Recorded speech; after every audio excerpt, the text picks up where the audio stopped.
একসাথে পড়াশোনা করলে কি সত্যিই রেজাল্ট ভালো হয় নাকি এটা সময় নষ্টের একটা উপায়?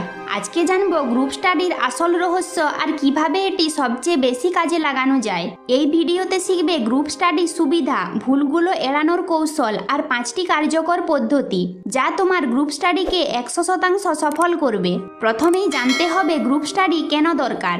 প্রথমত, কনসেপ্ট ক্লিয়ার দ্রুত হয়। দ্বিতীয়ত, একে অপরকে শেখাতে গিয়ে নিজের নলেজ আরও স্ট্রং হয়। তৃতীয়ত, পড়াশোনায় মোটিভেশন বাড়ে কারণ একা পড়লে যে বোরিং লাগে সেটা থাকে না। চতুর্থত, বিভিন্ন ভিউ পয়েন্ট পাওয়া যায় যা পরীক্ষায় হেল্প করে। কিন্তু এখানে সমস্যা হলো বেশিরভাগ সময় গ্রুপ স্টাডি আড্ডায় কনভার্ট হয়ে যায়, তখন পড়াশোনায় ফোকাস নষ্ট করে। তাই সঠিক পদ্ধতি না জানলে গ্রুপ স্টাডি ও সময়ের অপচয় হয়। তাহলে কিভাবে গ্রুপ স্টাডি করবে এই 5টি টিপস ফলো করো। 1 নাম্বার, সঠিক গ্রুপ বানাও। 3 থেকে 5 জনের বেশি নয়, সিরিয়াস স্টুডেন্টদের বাছাই করে গ্রুপ বানাও। 2 নাম্বার, টাইম লিমিট সেট করো। 1 থেকে 2 ঘন্টার গ্রুপ স্টাডি সময় রাখো। 3 নাম্বার, এজেন্ডা ঠিক করো। আগে থেকেই ডিসাইড করো আজ কোন টপিক কভার করবে। 4 নাম্বার, শেখাও ও শেখো।